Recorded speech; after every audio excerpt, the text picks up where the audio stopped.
What is a mascot exactly? Well, according to Webster's, the definition of a mascot is a person or thing that is supposed to bring good luck, especially one linked to a particular organisation or event. And for all the years that Sega had been around, they never truly had a mascot, which I always found a little odd, as there were a few characters in games that were exclusive to Sega, such as Alex Kidd and Wonder Boy. But Sega felt that with Nintendo having Mario, they needed a mascot of their own, one that would take the fight to Nintendo and help establish Sega in North America. And so, whenever you seen this mascot, you knew it was something to do with Sega. And so, Sega created a new mascot that would be the very opposite of everything Mario was. Fast, spiky, blue. In 1991, Sega released the first Sonic the Hedgehog game to the world, and it was a massive commercial success, selling about 15 million copies worldwide, and helped Sega wrestle control away from Nintendo in North America, for a few months at least. Sonic the Hedgehog is a platform game that is quite different from Mario in quite a few ways. But the real question is, was it any better than any of the Mario games that had been released up to that point? And just so you don't need to sit through to the end of the video, I am going to say no. It wasn't actually any better than Mario, in my opinion. But that's not to say Sonic was a bad game. In fact, Sonic was a great game. But it was a game that was not my cup of tea, and I will explain myself a little here. The thing I always found frustrating about Sonic was that Sega had ran an aggressive marketing campaign that showed off Mario World next to Sonic the Hedgehog, and anyone without any real knowledge of console technology at the time would look at the two and think the Mega Drive was a more powerful machine, and this was mainly due to the speed of the Sonic game. Sonic was marketed as this fast-paced, fast-action platform game, when in actual fact, it wasn't fast. Yeah, sure, some levels were fast, like the opening level and maybe the pinball level, but the way the game is played out is like this. You get a fast level, then you get a slow level, then you get a fast level, then you get a slow level. The whole game is not played at this breakneck speed. Although the speed can be fun, it also means you run into a lot of things and either lose your rings or you die, which can be very tedious, and the slow moving levels are really annoying, I find. It takes Sonic a few frames to get up to speed, so timing jumps and stuff like that does nothing for the patience levels.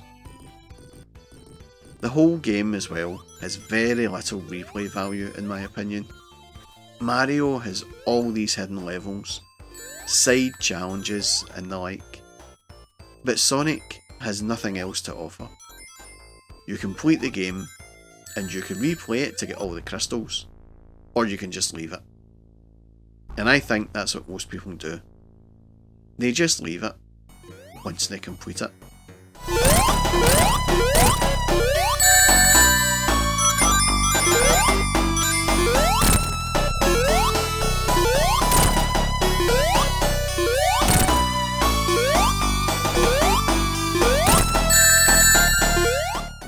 With no difficulty settings to choose from as well. Why would you even want to play it back? The first time I played it, and I do mean the very first time I played it, I completed it. A mate of mine had it and let me borrow it.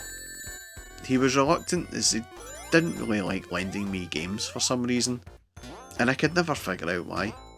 He always looked after them.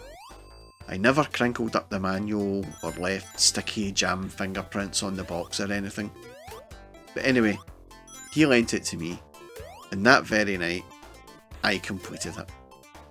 And I am always rubbish at platform games as well. So I wasn't impressed with it. But that's not to say my opinion of Sonic is bad. I actually think it is a good game. It's just not a Mario game, that's all. So let's look at the positives for this game. And there are loads of positives. The visuals are of a really high standard in my view. The speed of the backgrounds, the scrolling, the parallax scrolling, the use of colour. Everything looks great.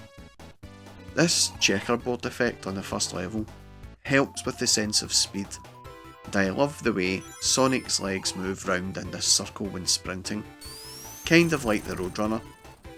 And when he jumps on the spring, the look upward is as if he was making himself more streamlined. It's all of these neat touches that help with the overall presentation. The Marble Zone is one of the slow levels, but I always liked the way it looked. The top layer kind of reminds me of Altered Beast for some reason, and I could never figure out why. The bonus stage, while not being smooth, as it kind of jitters around Sonic, it does look very bright and colourful, and considering the Mega Drive did not have any sprite scaling or rotation graphics tricks, it doesn't look that terrible if I'm being honest. The sound is really good. The tunes are very catchy, and I think most gamers of a certain age have probably hummed the Green Hill Zone theme to themselves quite a few times. The Extra Life jingle, the End of Level jingle. I think these tunes are instantly recognisable to any 16-bit gamer. And the same goes for the sound of the rings, both when you collect and when you lose them. The thing is, whenever I play Sonic, I do usually just play the first level, and then get bored. It was a good game, a very good game in fact, but it just wasn't my cup of tea. It is probably best to avoid trying to compare it to the Mario games. I mean, it's like apples and oranges there, and on its own, Sonic the Hedgehog is a good game. It does a lot of things right, but there are some things that it could have done better. The game takes about 45 minutes to beat, but a password option would have been nice, although it does have a level select cheat which comes in handy, especially for me when I was doing this video. But to play it right through from start to finish these days, I do not have the patience for that with Sonic.